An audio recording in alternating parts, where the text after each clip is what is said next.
안녕하세요. 구수한 이야기를 담은 친구 같은 성주방송 92.7MHz 손정자의 두루치기에서 오늘은 임종과 장례에는 왜 사회자가 없을까?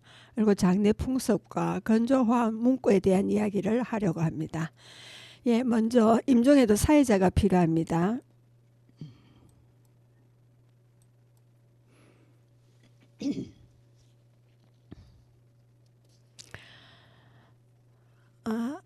부모님의 임종 순간을 무엇을 해야 하는지 알려주는 사람이 없습니다. 아버지 임종을 지킬 때 가족 모두 어찌해야 할지 몰라 두서없이 작별을 고했다고 합니다. 누구부터 인사해야 할지, 무슨 말을 해야 할지 모르겠더라고요. 아버지의 죽음을 착실히 준비했지만 임종 직전 마지막 인사만큼은 그렇지 못했어요. 혼인식, 돌잔치, 칠순 등 다 사회자가 있는데 임종에는 왜 사회자가 없을까요? 영화와 드라마에선 죽음의 한쪽 면만 부각해서 미화시켜 준다며 그러다 보니 죽음의 진짜 모습이 생략된 경우가 많다고 말합니다. 죽음에 관한 신문, 잡지, 방송에서 현지 보고나 기사 등 그리고 사회적인 현실을 보고자의 주관을 곁들이지 않고 객관적으로 서술한 문학이나 기록문학, 보고문학 등의 르포타르주에서 그렇게 죽지 않는다는 책을 쓴 홍영아 작가가 취재한 50대 여성의 이야기가 되겠습니다. 부모의 임종 순간 무엇을 해야 하는지 알려주는 사람은 없어요. 죽음에 관한 이야기는 금기시대 대화의 주제도 되기 어려워요. 그러다 보니 대부분 경황 없이 부모의 죽음을 맞이하게 된다고 해요. 2013년 KBS 한국인의 밥상으로 백상예술대상 TV 부문 교양작품상을 수상한 작가는 2017년 사련이 필름을 설립해 다큐멘터리 영화를 제작했습니다. 그는 KBS 다큐멘터리 인간극장 병원 24시 한국인의 밥상 등을 집필하며 20년 넘게 방송작가로 활동했습니다. 죄송합니다. 2013년 KBS 파노라마 우리는 어떻게 죽는가를 제작하며 수많은 말기암 환자의 투병 과정을 지켜보며 취재하게 된 죽음의 실체는 드라마나 영화 속 죽음과 달랐다고 합니다. 이후 작가는 암 전문의부터 중환자실 간호사, 요양병원 의료진, 유골함 판매원, 장례 지도사, 가족을 떠내보낸 사람들을 수십 명을 만나 이야기를 듣고 8년간 취재한 죽음의 순간을 관찰한 내용을 모아 책으로 펴냈습니다. 오늘 더 마음에 쓴 작가와 함께 부모의 임종에 대해 이야기합니다. 부모의 마지막을 어떻게 준비해야 할까요? 어느 공간에서 어떤 방식으로 임종해야 후회가 없을까요?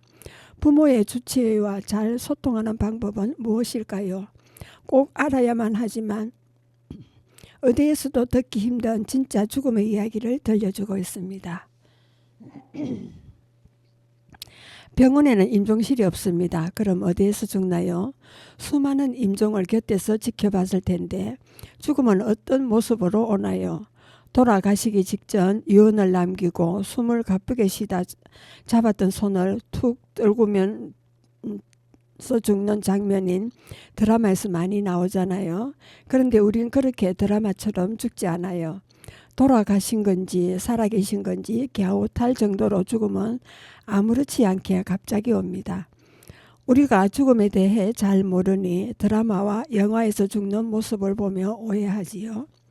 우린 왜 이렇게 죽음에 무지한 거죠?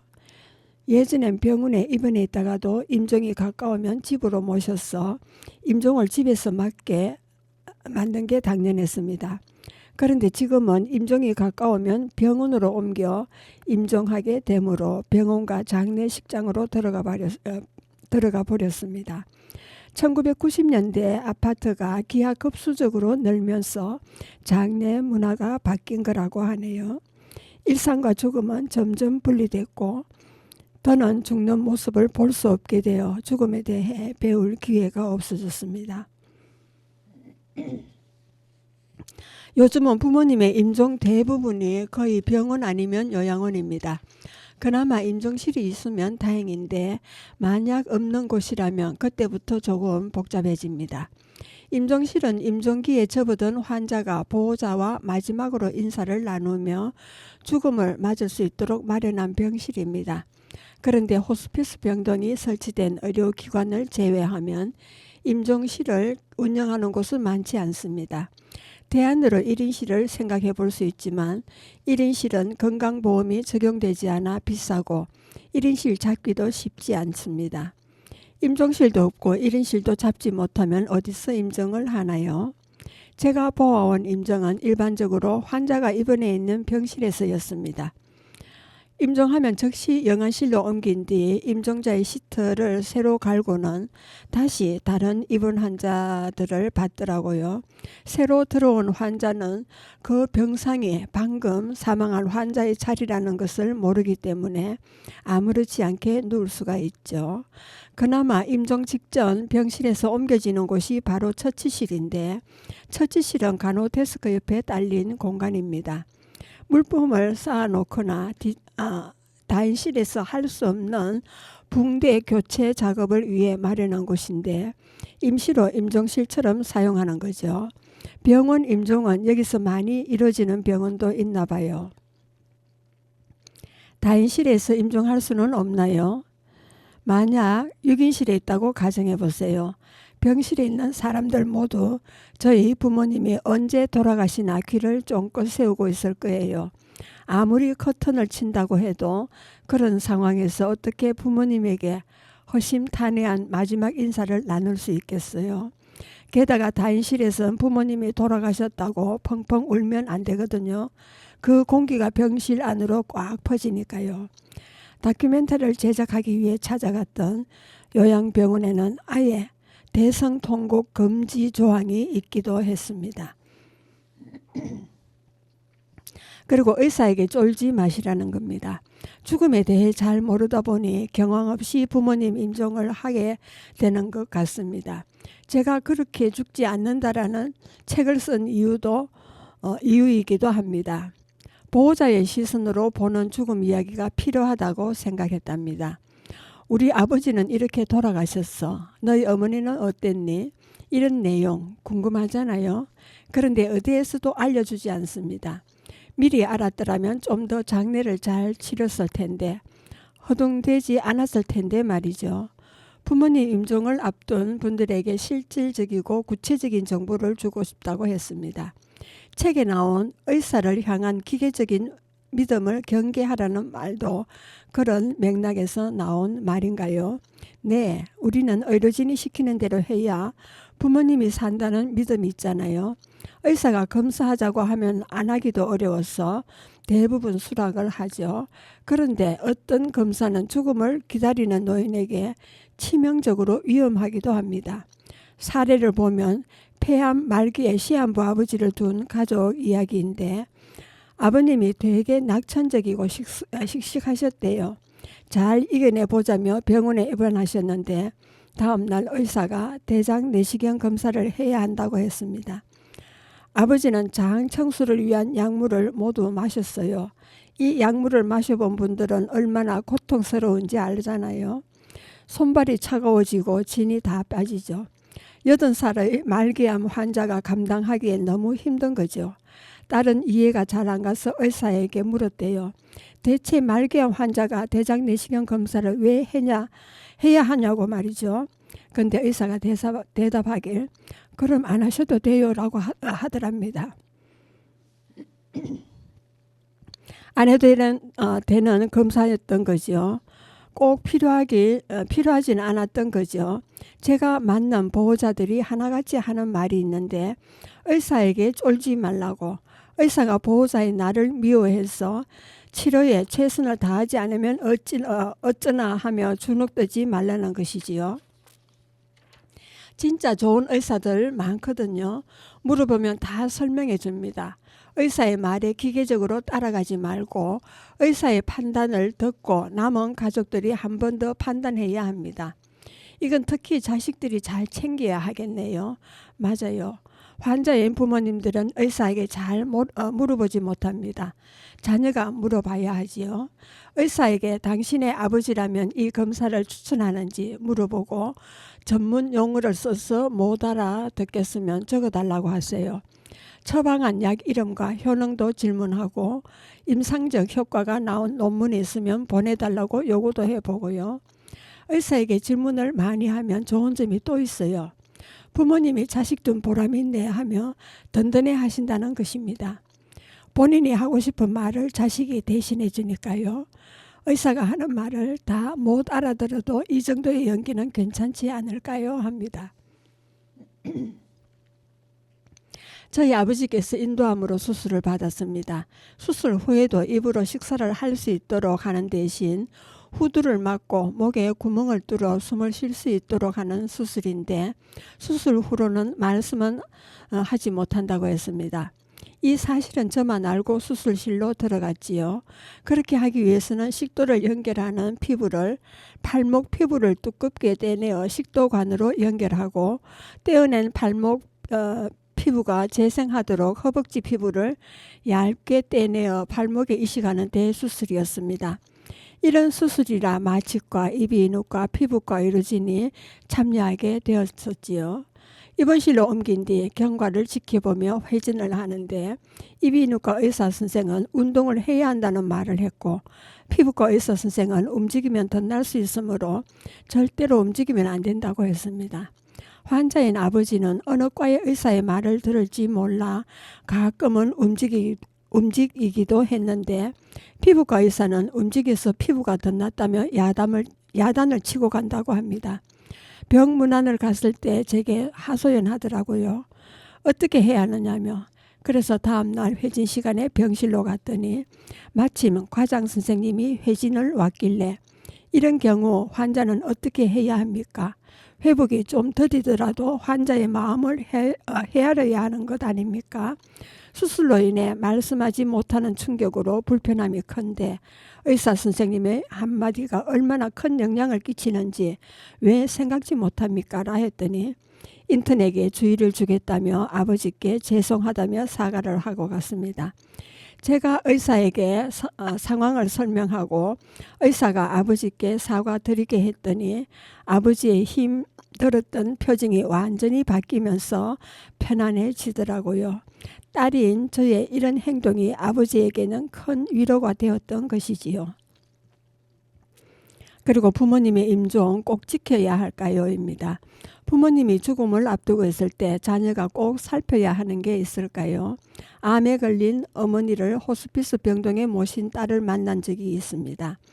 어머니의 통증을 잡느라 딸은 정신없이 지내다가 하루는 어딘가에서 들려오는 장구 소리에 어머니가 눈을 반짝이더래요. 어머니가 심심했구나를 깨달았다고 합니다. 아무리 아파도 아픈 게 일상이 되면 심심하거든요.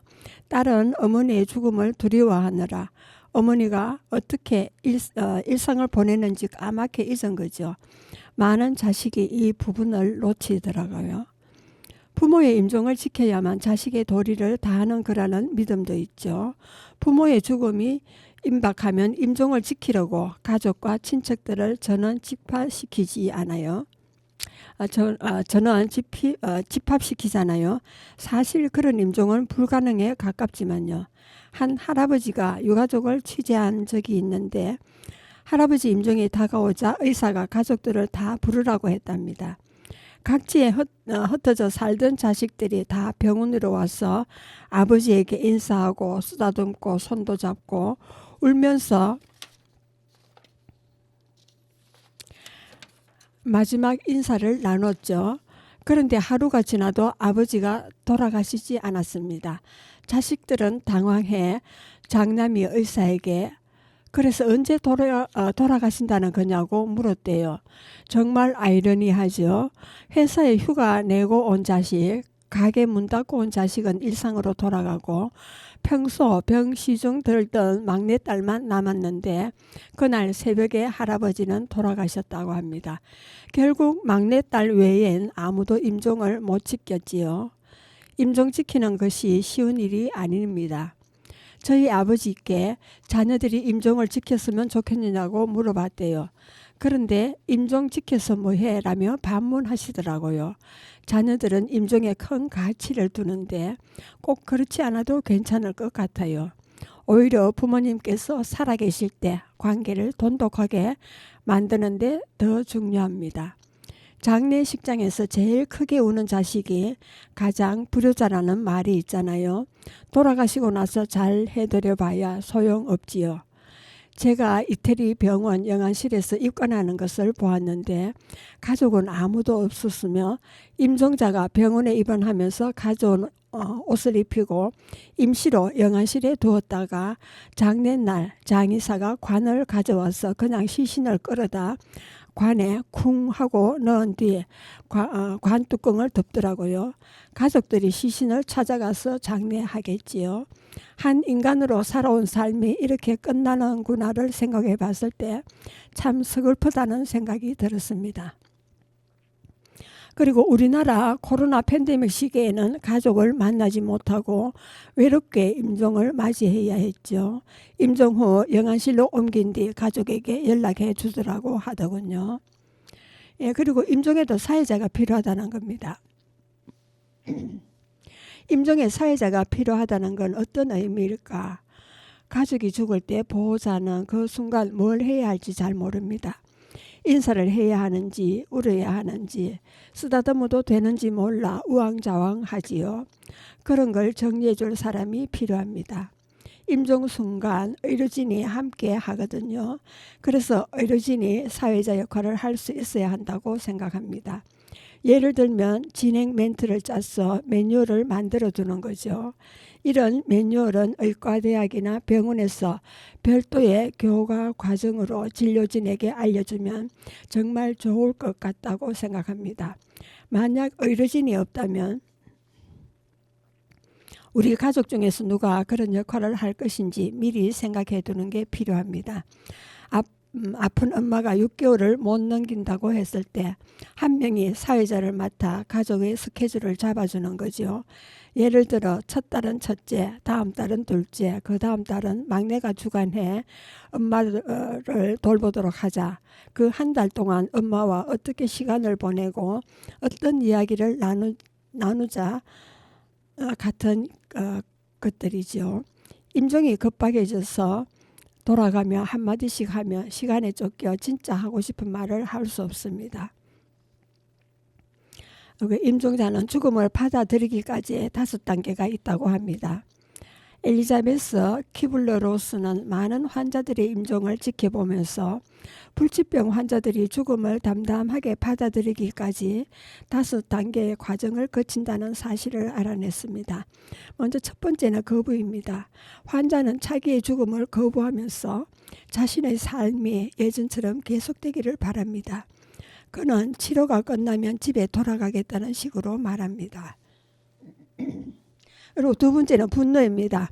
반발하는 환자는 죄인을 하나 지목하여 모든 것을 그 사람 탓으로 돌리려 합니다. 그리고 세 번째로는 흥정을 합니다. 환자는 의사와 운명과 하나님에게 유예를 요구합니다.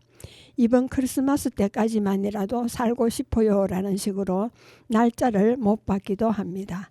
그리고 네 번째로는 의기소침해집니다. 환자는 기력을 완전히 잃고 맙니다.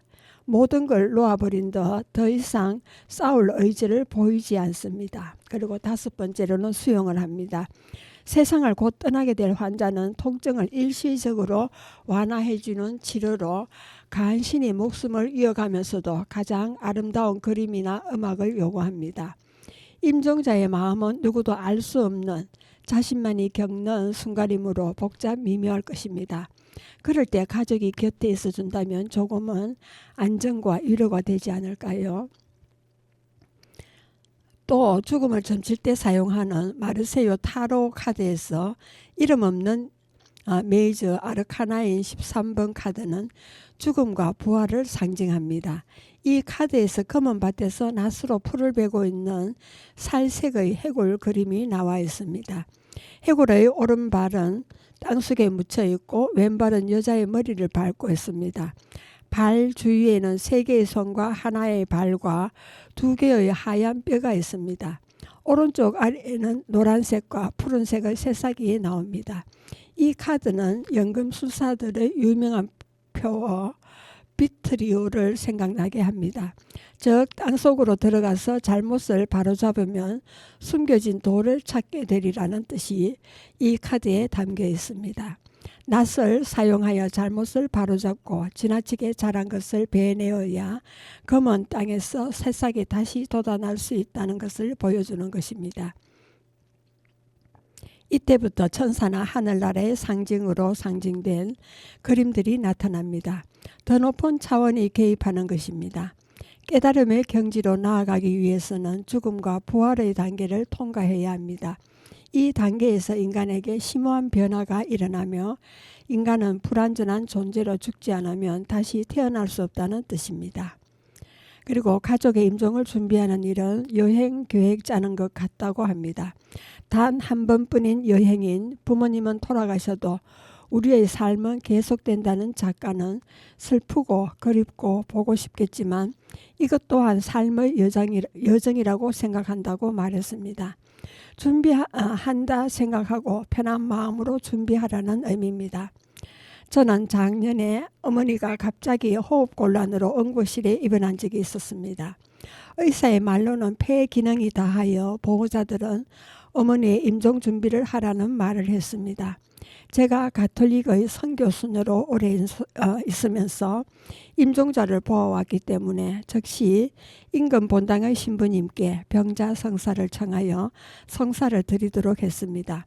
동생들은 제가 맞이라 어머님이 임종하면 영안실은 동생들이 직장 생활하면서 알게 된 동료 선후배들의 조문을 위해 교통이 편리한 종합병원 영안실로 옮기고 장지는 이렇게 하면 어떻겠느냐는 말에 모두 동의해서 마음의 준비를 한 적이 있었습니다. 지금은 병이 호전되어 어머님이 사는 집에서 가까운 주간보호센터에 다니면서 지내고 계십니다. 아직은 가실 때가 아니었던 것이었나 봐요. 그러나 어머님은 내가 오래 살아서 너희들 고생시킨다 말씀하시는데 그 말이 늘 마음 아픕니다. 예, 여러분은 지금 성주 FM 에서 손정제의 두루치기를 듣고 계십니다. 잠시 쉬었다 가겠습니다. 나 훈아의 홍시가 되겠습니다.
생각이 난다. 홍시가 열리면 우리 엄마가 생각이 난다. 자장가 대신 젖가슴을 내주던 우리 엄마가 생각이 난다. 눈이 오면 눈 맞을 새라, 비가 오면 비 젖을 새라. 험한 세상 넘어질 새라. 사랑 때문에 울먹일 새라. 그리워진다. 홍시가 열리면 우리 엄마가 그리워진다. 눈에 넣어도 아프지도 않겠다던 우리 엄마가 그리워진다.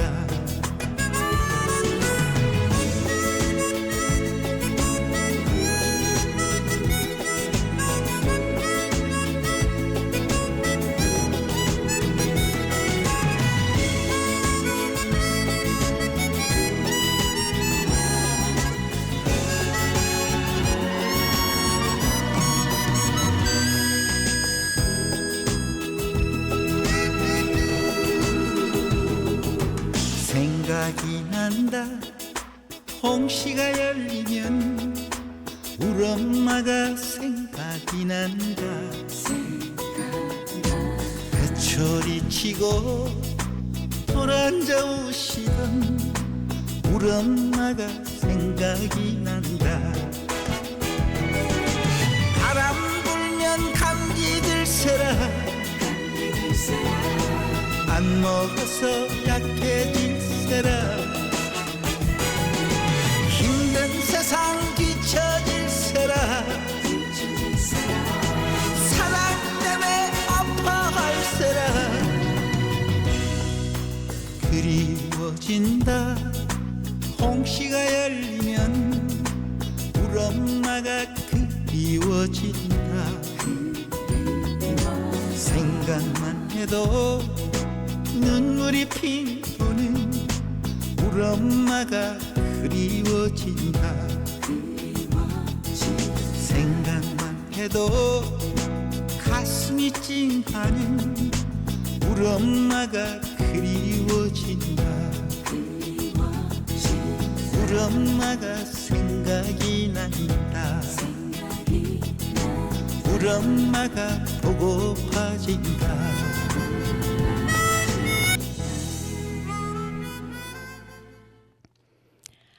예, 계속하겠습니다. 장례 치르는 순간에도 사회자가 필요할까요? 그럼요. 염할 때, 발인할 때, 낙골당에 모실 때 가족끼리 모일 수 있는 시간을 줍니다. 그때 누군가가 우리 돌아가면서 인사할까요? 라고 진행해 보세요. 요즘은 국가 자격증을 취득한 장례 지도사가 가족, 친지들이 지켜보는 가운데 정성껏 염하고 관에 넣은 뒤 관 뚜껑을 덮기 전에 가족들이 망자에게 하고 싶은 말과 마지막 인사를 드리라는 말을 해주더군요. 아마 교육받을 때 배웠나 봐요. 참 좋다고 생각합니다. 친구가 시아버지 돌아가실 때 사회자 역할을 했습니다. 장례 마지막 날 부조함을 여는데 시아버지 영정 앞에 둘러앉아서 50만 원 나왔습니다. 박수. 예, 아버님 편히 가시라고 어린 조카가 5만 원을 보냈네요. 이것도 박수 하면서 가족끼리 웃으며 시아버지를 추억했습니다. 이 가족들만의 애도 세레머니인 거죠. 이 시간을 어떻게 보냈느냐에 따라 장례가 끝난 후 가족의 모습이 완전히 달라지더라고요. 임종과 장례의 순간에도 사회자가 필요하다는 것은 그 순간을 어떻게 보내야 할지 모르는 가족들을 위해 누군가가 그 순간을 정리하고 안내해 줄 필요가 있다는 의미입니다. 의료진이 그 역할을 할 수 있으며 이를 위해 매뉴얼을 만들어 교육하는 것이 좋다는 의견입니다. 만약 의료진이 없다면 가족 중 한 사람이 미리 사회자 역할을 맡아 가족의 스케줄을 조율하고 임종 순간을 준비하는 것이 필요합니다. 장례 순간에도 사회자가 필요하며 가족들이 함께 모여 인사하고 추억을 나누는 시간을 가질 수 있도록 도와주는 역할을 합니다. 이를 통해 장례 후 가족의 모습이 달라질 수 있습니다. 종교 단체에서는 임종자 가족을 도와주는 연령회라는 단체가 있어 임종자를 위한 기도를 해주기도 하고 유가족을 위로해주는 역할을 합니다. 장지까지 가서 도와주는 인도자 역할을 하기 때문에 장례를 치른 후 유가족들은 감명을 받으며 신앙에 입문하는 경우가 많이 있습니다. 어떨 때는 임종자가 소속된 전 신자들에게 소식을 알려주기 때문에 기도해 주기 위해 조문을 많이 갑니다.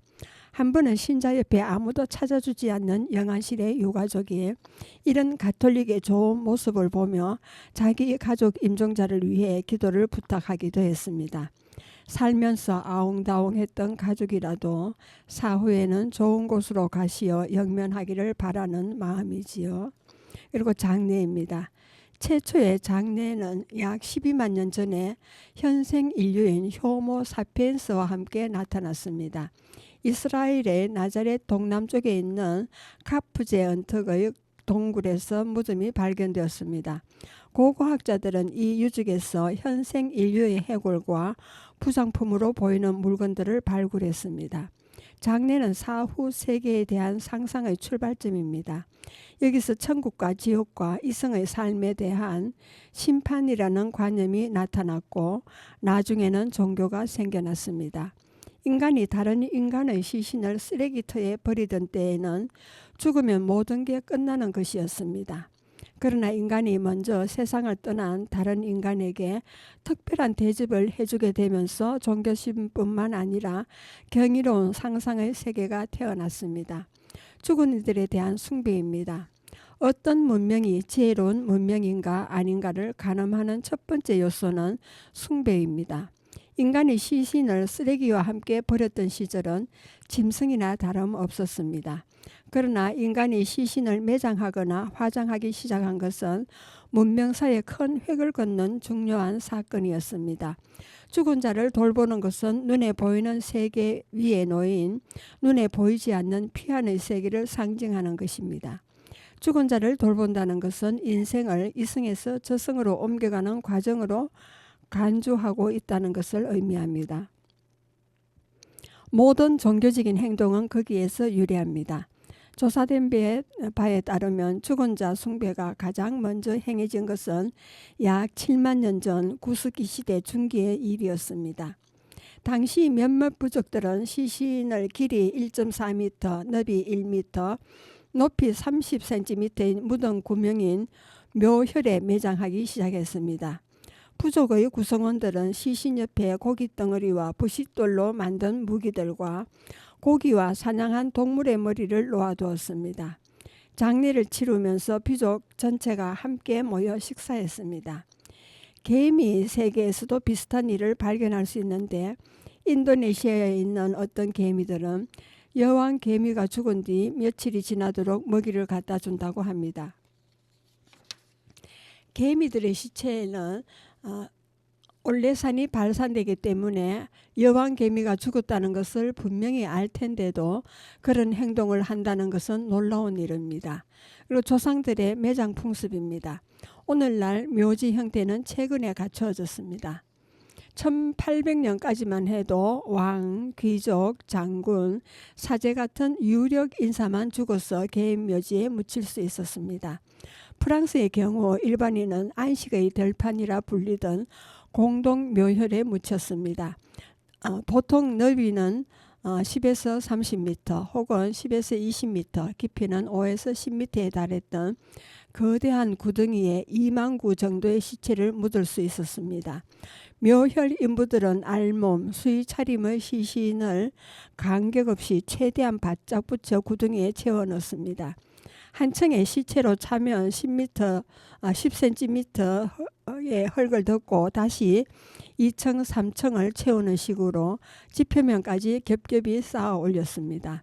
시체 라자냐 꼭대기에는 움직일 수 있는 뚜껑을 덮어 나중에 새로운 시선을 추가할 수 있게 했습니다. 이 안식의 들판에는 악취가 진동했습니다.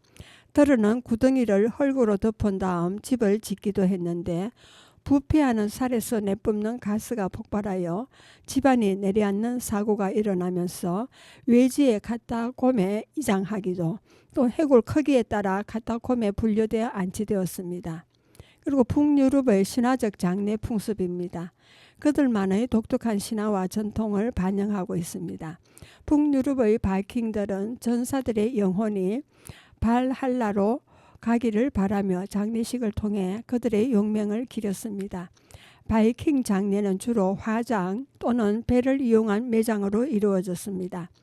배에 시신과 부장품을 함께 넣고 불태워 바다로 내보내는 의식은 그들의 영혼이 신들의 영역으로 여행하기 위한 상징적인 행위였습니다. 바이킹들의 장례식에서는 많은 부장품이 함께 묻히곤 했습니다. 죽은 자가 저승에서도 풍요롭게 생활할 수 있도록 하기 위한 것이었습니다. 무기, 도구, 가축, 심지어 노예도 포함되어 있었습니다. 이는 죽은 자의 지위와 용맹을 상징하는 중요한 요소였습니다. 우리나라 가야시대 무덤을 파봐도 부장품과 모시던 시종들이 함께 묻힌 것을 볼 수 있죠. 그리고 중앙아시아 유목민의 장례 풍습입니다. 그들의 이동성과 자연과의 긴밀한 관계를 반영한 독특한 장례 풍습을 가지고 있습니다. 몽골을 비롯한 유목민들은 주로 풍장을 통해 시신을 처리했습니다. 풍장은 시신을 들판에 놓아 자연스럽게 동물들에 의해 처리되도록 하는 방식으로, 이는 자연과의 조화를 중요시한 그들의 철학을 반영한 것입니다. 몽골의 경우 땅이 대부분 얼어있어 전통적인 매장이 어려운 환경 조건도 풍장을 선택한 이유 중 하나입니다. 시신을 매장하는 대신 자연의 순환에 맡기며 이를 통해 영혼이 자연으로 돌아간다고 믿었습니다. 이런 전통은 현대에 들어서도 일부 지역에 계속되고 있습니다. 유목민들은 죽은 자의 영혼이 평온히 안식할 수 있도록 다양한 의식을 진행했습니다. 이는 주로 가족과 친척들이 함께 모여 고인을 기리는 시간으로 구성되며 고인을 위로하는 노래와 기도가 포함됩니다. 이런 의식은 유목민들의 강한 가족적 유대와 공동체 정신을 나타냅니다. 두 문화 모두 그들의 환경과 생활 방식, 신념을 반영한 장례 풍습을 발전시켰습니다. 북유럽의 바이킹들은 용맹과 명예를, 중앙아시아 유목민들은 자연과의 조화를 중요시하며 독특한 장례 문화를 형성했습니다. 장례 풍습의 종류입니다. 세계에는 나라마다 다양한 장례 풍습이 있습니다. 티베트의 경우에는 천장, 화장, 수장, 매장 방법이 있는데, 이 중에서 천장이 가장 티베트 사람들이 선호하는 장례 풍습이라 합니다. 천장은 조상들이라고 하는데 망자의 유해를 독수리에게 나누어 먹이는 장례 풍습이라고 하네요. 페루 북부의 마라뇨 강유역에 사는 차차 파야족은 절벽의 암석에 망자 묘를 쓰기도 하고 항아리 내에 미이라를 만들기도 하는 장례 풍습이 있다고 합니다. 이는 망자를 외부로부터 지키기 위함이었다고 합니다. 그리고 우리나라의 수목장은 무엇인가에 대한 겁니다. 우리나라는 장례 방식의 한 종류로 화장한 유골, 골분을 나무나 화초, 잔디 밑이나 주변에 묻는 것을 자연장이라고 하는데, 나무 밑이면 수목장, 잔디 밑이면 잔디장, 화초 밑이면 화초장으로 구분합니다. 이 중에 가장 널리 이용되는 방법이 수목장과 잔디장인데, 기존의 실내 봉안당의 인공적이고 답답한 느낌을 싫어하시는 분들에게 있어 좋은 대안입니다. 또 가장 친환경적인 장례 방식으로 여겨지는, 최근에는 수목장으로 장례를 치르는 사람들이 꾸준히 늘고 있습니다. 중국에서는 부모보다 먼저 사망한 미혼의 자식이나 악역인 코로나 전염병이 유행하여 갑자기 많은 사람이 죽었을 때 수목장을 지냈다고 합니다. 현재 우리나라 법, 장사 등에 관한 법률에 보면은 공식적인 장례 방법으로 매장과 화장, 자연장만 규정하고 있습니다. 인천, 부산 등지에서 합법적인 영리단체에서 운영하고 있는 유골분을 바다에 뿌리는 해상장, 이렇게 바다장도 자연장에 포함시키려는 입법 발의가 있었으나 현재까지는 통과되지 못했다고 합니다. 수목장의 장점과 단점입니다. 수목장은 기존의 매장이나 봉안 방식에 비해 가격이 비교적 저렴한 편입니다. 봉안 방식의 경우에는 향후 후손들에게 유골을 처리해야 하는 부담감을 주는 반면, 수목장은 특성상 그런 부담감이 없다는 장점이 있습니다.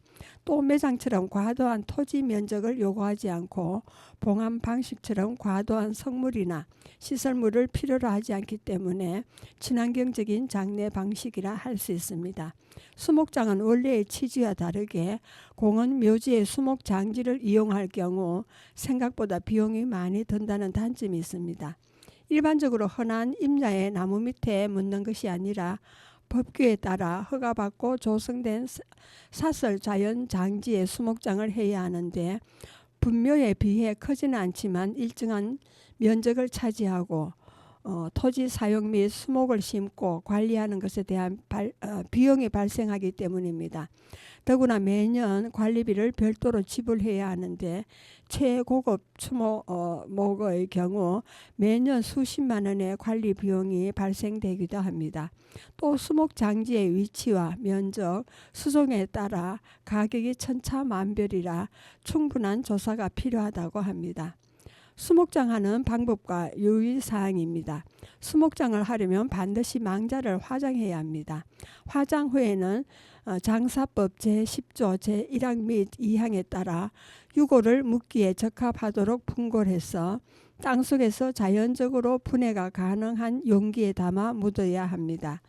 땅속에 묻을 때는 지면으로부터 30cm 이상의 깊이에 화장한 유골의 골분을 묻어야 하고 유골함을 사용하지 않을 경우에는 반드시 흙과 섞어서 묻도록 규정되어 있습니다.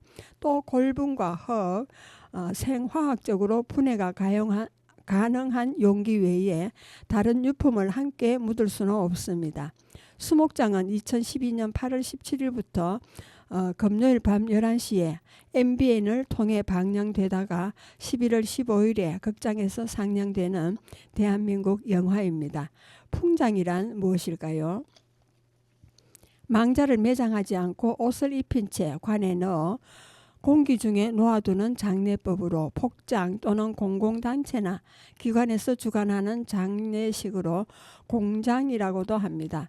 나뭇가지에 풀을 덮어 숲속에 방치하거나 관에 넣어 관을 풀이나 널판지로 땅집을 만들어 덮는 경우가 있습니다. 망자의 유해를 놓는 방식에 따라서 나무 밑에 묻는 수장, 높이 쌓은 곳에 두는 대장, 벼랑에 두는 예장, 깊고 넓은 굴 구멍에 넣는 동혈장으로 나뉩니다. 풍장의 풍습은 북아시아의 고아시아족, 고지아시아의 여러 종족, 인도차이나, 인도네시아, 오스트레일리아의 섬주민과 아메리카 인디언들에게 볼 수 있습니다. 풍장 방법에서 우리나라에서는 인정되지 않는 장례 풍습으로 망자의 유해를 나무 꼭대기나 갈라진 가지 사이에 올려놓는 장례법으로 수상장이라고도 합니다. 망자의 유해를 직접 나무에 묶어놓는 경우도 있으나 대개는 나무 위에 덕을 메고 그 위에 올려놓습니다. 이것은 땅 위에 높게 덕대를 만들고 망자를 올려놓는 것으로 겨우 비바람을 가릴 정도로 덕을 메어 그 위에 아이의 시체를 올려놓고 용마름을 덮어 허술하게 장사를 지내는 무덤인 덕대장과 본질적으로 큰 차이는 없습니다. 수목장과 더불어 덕대장의 풍습은 중앙아시아를 비롯해서 중국, 한국에 특히 성행했습니다. 미국, 아프리카, 인도의 안다만 제도, 오스트레일리아에서도 볼 수 있습니다. 과거 우리나라에서는 홍역, 마마, 천년두지로 죽은 망자를 덕대 위에 올려놓았는데 이는 고열로 갑자기 죽은 사람이 간혹 다시 살아나는 경우가 있어 이렇게 하였다는 설도 있습니다. 또 어린 아이들의 유해는 묻지 않고 덕대를 만들어 그 위에 올려놓고 용마름을 덮어주는 간습이 있었습니다. 이러한 장례법은 조선 전기 이후 점차 자취를 감추었습니다. 풍장의 경우 풍화하는 대로 두는 경우도 있으나 유체가 해체되기를 기다렸다가 뼈를 거두어 두는 예도 있습니다. 일본 오키나와 섬에서도 풍장을 하였습니다. 대개 물가의 숲속 그늘이나 동굴 속이나 장대한 거북 등 무덤의 모양의 무덤 속에 넣어둡니다. 사체가 썩으면 유골만 골라 잘 씻어서 항아리에 담아 안치소에 모아놓고 제사를 지냅니다. 과거 한국에서는 전북 고군산도에서 풍작이 행해졌다고 하네요. 그리고 분당 납골 땅에는 고인의 유골을 특별한 비닐에 담아 책 한 권 형태로 안장하는 시스템으로 개인, 부부 단위로 모셔집니다. 열쇠로 언제나 열어서 고인을 추억이 가능하며 편안함을 제공합니다. 얼마 전까지만 해도 우리나라는 선비의 경우 만장기의 수에 따라 묘지의 위치가 정해지므로 집과의 거리가 멀었습니다. 지금은 매장 문화가 사라지고 화장하여 공원 묘지에서 그 낙골당으로 또 수목장에서 앞으로는 산분장으로 바뀌어 나가고 있습니다. 나 죽으면 산바다에 뿌려져라고 암암리에 하던 것이 산분장의 합법화가 2024년 12월 5일 통과되었습니다. 납골당 포화로 인한 대안으로 자연으로 돌아가야 한다는 생각에 뿌리기로 했다며 자손들에게 부담을 주지 않으려면 우리 세대에서 정리하는 게 맞다고 생각했다고 합니다. 65세 이상 인구가 전체 20%인 초고령화 사회가 되는 금년 2025년부터 산이나 바다 등에 유골을 뿌리는 산분장이 제도화됩니다. 매년 사망자가 느는데 봉안시설도 포화 상태여서 흔적을 남기지 않는 산분장이 국토의 묘지화를 막는 대안으로 떠오를지 주목됩니다. 보건복지부에 따르면 산분장을 제도화하는 장사 등에 관한 법률 시행령 개정안이 2025년 1월 24일 시행됩니다. 개정안은 합법도 불법도 아니었던 산분장인 자연장은 유골의 골분을 수목, 화초, 잔디 밑에 묻어 장사하는 것에 포함하고 산분장이 가능한 장소의 범위를 정했습니다.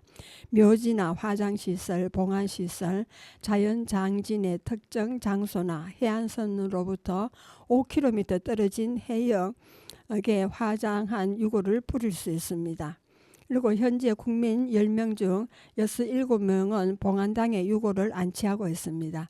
1990년대 중반 이전에는 매장 문화가 주류였으나 이후 전 국토의 묘지화에 대한 우려가 커지자 매장을 억제하고 화장을 장려하는 정책을 폈습니다. 핵가족화, 도시화가 맞물려 국내 화장률은 1993년 19.1%에서 2022년 91.6%로 치솟았습니다. 문제는 현재의 장사시설로는 밀려드는 유골의 수요를 감당하기 어렵다는 것입니다. 지난해 사망자 수는 약 35만 3천 명으로 2030년에는 41만 명, 2070년에는 70만 명으로 늘어날 전망입니다. 하지만 비교적 저렴한 공설 봉안시설은 공간 부족을 이유로 타 시군 주민의 이용을 제한하거나 신규 봉안을 받지 않은 지 오래입니다. 특히 30에서 60년의 사용 기간에 있는 봉안시설의 만기 시한이 다가오면서 유족들의 고민도 깊어지고 있습니다. 정부가 산분장을 제도화한 것도 이런 이유였습니다. 2021년 통계청 조사 결과 산분장이 22.3%, 봉안이 34.6%, 자연장이 33%에 이어 세 번째로 선호도가 높은 장사법이지만 법적 근거가 없어 실제 이용률은 8.2%로 낮았습니다. 경기도 한 추모공원 관계자는 7, 80대 어르신 중 본인 세대의 묘지나 봉안당을 정리하고 유골을 뿌리고 싶다는 분들이 많다며 산분장이 봉안이나 자연장보다 더 빠르게 이용률이 높아질 수 있다고 내다봤습니다. 최재실 전 을지대 장내 지도학과 교수는 노인 인구와 1인 인구가 늘면서 유골을 유택 동산, 집단 산분 장소에 뿌리는 경우가 늘고 있다며 정부가 산분장 범위를 단계적으로 확대하는 등 적극적인 장세 정책을 펴야 한다고 말했습니다. 마지막으로 이러한 조치들은 빠를수록 좋습니다. 산분장의 법적 근거가 없던 때에도 해양수산부는 해양장이 해양관리법상 해양투기 규제 대상이 아니라고 적극적인 행정 해석을 내린 바 있습니다. 앞에서 언급한 2023년에서 27년 장사시설 수급종합계획서에도 산분장을 공간 점유가 없는 지속 가능한 장사 방법이라 규정하였습니다. 이번의 장사법 개정은 때늦은 감이 있지만 국민 모두가 걱정 없이 묻힐 수 있는 권리를 보장하고 사후 복지 마련의 초석이 될 것으로 기대됩니다. 누구든지 죽음 이후를 걱정하지 않을 권리와 사후 복지를 보장해 달라는 것입니다. 수구초심이라고 했던가요? 사람마다 죽으면 묻히고 싶은 곳이 있기 마련입니다. 일제강점기 이전부터 사람이 사는 곳이면 어디든지 공동묘지가 있었습니다. 남의 땅에 설치한 분묘도 분묘 기지권으로 보호하였기에 누구든지 죽음 이후를 걱정할 필요가 없었습니다. 오늘날 더 이상 분묘 지기권은 인정되지 않습니다. 내 땅이 없는 사람은 죽어서 갈 곳이 없습니다. 현대의 복지 국가는 요람에서 무덤까지를 지향합니다. 저출산 고령화 시대가 도래하면서 자신의 죽음까지 걱정하는 시대가 되었습니다. 지금까지 공령 3분장을 설치해 달라는 것입니다. 지역마다 공령 3분장을 설치해 달라는 것입니다. 화장 후 유골을 손쉽게 처리할 수 있는 것이 유택동산이지만 유택동산은 집골시설이지 3분장이나 자연장과는 거리가 있습니다. 전국에는 국유림과 지자체 소유의 임야가 많습니다. 이러한 임야를 공연 3분장으로 활용하는 방안에 국가와 지자체가 적극 나서 달라는 것입니다. 공연 3분장은 주민들의 휴식 공간이자 추모 공간으로 활용하는 방안을 적극 검토해 주기 바랍니다. 장례식장의 건조화환 기본 문구가 되겠습니다. 삼가 고인의 명복을 빕니다. 이게 많이 사용하죠. 영면하소서. 고인의 평안을 기원합니다. 깊은 애도를 표합니다. 삼가 조의를 표합니다. 부디 평안히 쉬소서. 고인의 명복을 빕니다. 삼가 고인의 영면을 기원합니다. 고인의 안식을 기원합니다. 영원한 안식을 빕니다 등 적은 경우입니다. 그리고 장례식장 건조화환 유족 위로 문구가 되겠습니다. 유족분들께 위로의 말씀을 전합니다. 가족분들의 슬픔을 함께합니다. 유족분들께 깊은 위로를 드립니다. 고통이 평온으로 변하시길 기원합니다. 슬픔을 함께 나눕니다. 함께 애도하며 유족을 위로합니다. 유족 여러분의 마음에 평온이 오길 기원합니다. 그리고 깊은 슬픔의 위로를 드립니다. 유족 여러분의 슬픔에 함께합니다. 여러분의 고통을 나누고 싶습니다 등이 있고요. 장례식장 건조화환 감사를 담은 문구들입니다. 고인의 생전 은혜에 감사드립니다. 고인의 크신 사랑에 감사드립니다. 고인의 가르침 잊지 않겠습니다. 많은 사랑과 나눔에 감사드립니다. 생전의 언덕을 기리며 명복을 빕니다. 존경과 감사를 전하며 고인의 명복을 빕니다. 아름다운 추억 잊지 않겠습니다. 고인의 헌신에 감사드립니다. 남기신 업적 오래 기억하겠습니다. 고인께 배운 모든 것을 간직하겠습니다 등이 있고요. 그리고 장례식장 건조화환 관계 중심 문구입니다. 친구의 빈자리가 너무 큽니다. 동료로서 깊이 애도합니다. 선생님의 가르침 잊지 않겠습니다. 함께한 시간이 그립습니다. 함께한 추억을 간직하겠습니다. 든든한 버팀목이 되어주셨습니다. 동료로서 너무도 아쉽습니다. 선배님들의 명복을 빕니다. 동료들의 마음을 모아 보냅니다. 잊지 않겠습니다. 선생님 등이 있습니다. 그리고 종교적인 문구가 있습니다. 하느님 품에서 영원히 평안하시길, 그리고 주님의 위로가 함께 하시길 기도합니다. 천국에서 평안하시길 기도드립니다. 하늘에서 영광 받으소서. 부활의 소망을 믿습니다. 하늘의 평안을 기원합니다. 주님의 품에서 영면하시길, 그리고 주님의 위로가 유족과 함께 하시길, 또 천국에서 영원한 안식을 누리소서. 주님의 사랑 안에서 평안히 쉬소서 등이 있습니다. 그리고 건조화환 문구는 단순한 글귀를 넘어 고인에 대한 존경과 유족에 대한 위로의 마음을 전하는 중요한 역할을 합니다. 적절한 문구를 선택함으로써 애도의 시간을 애도의 진심을 담아낼 수 있으며 이는 유족에게 깊은 위로가 됩니다. 상황에 맞는 문구를 신중히 골라 사용한다면 고인과 유족 모두에게 진정한 예의를 표할 수 있습니다. 여러분은 지금까지 성주 FM 92.7MHz에서 손정자의 두루치기를 들으셨습니다. 마지막 음악을 듣겠습니다. 이애란의 백세 인생이 되겠습니다.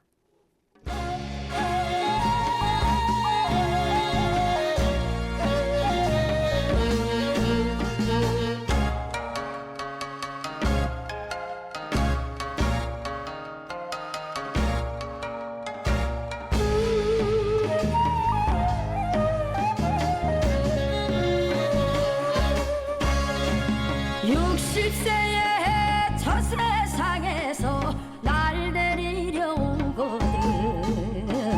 아직은 젊어서 못 간다고 전해라. 70세에 저 세상에서 날 데리려 오거든.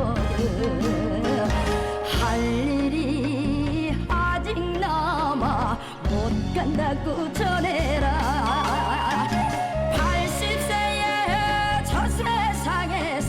날 데리려 오거든.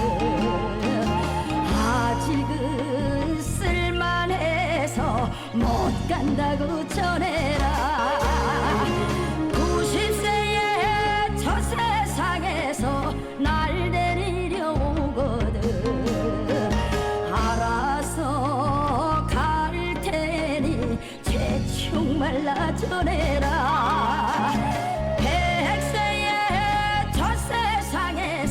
날 데리려 오거든. 좋은 날 좋은 시에 간다고 전해라. 아리라 아리라 아라리요. 아리랑 고개를 또 넘어간다.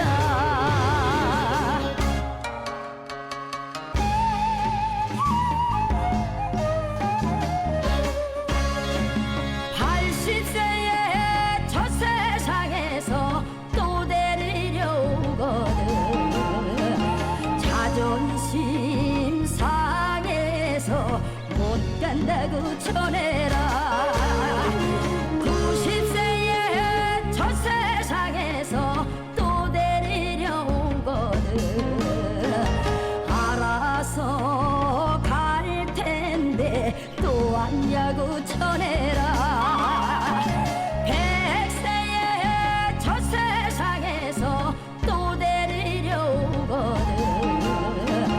극락왕생 할 날을 찾고 있다 전해라. 150에 저 세상에서 또 데리려 오거든. 나는 이미 극락세계 와 있다고 전해라. 아리라 아리라 아라리요. 우리 모두 건강하게 살아가요.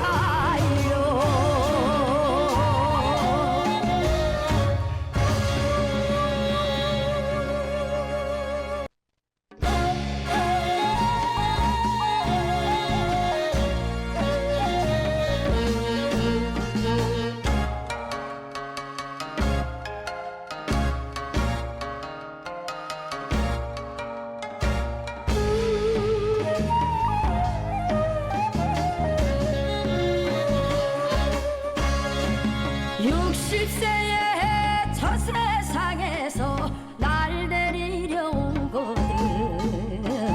아직은 젊어서 못 간다고 전해라. 70세에 저 세상에서 날 데리려 오거든. 할 일이 아직 남아 못 간다고 전해라.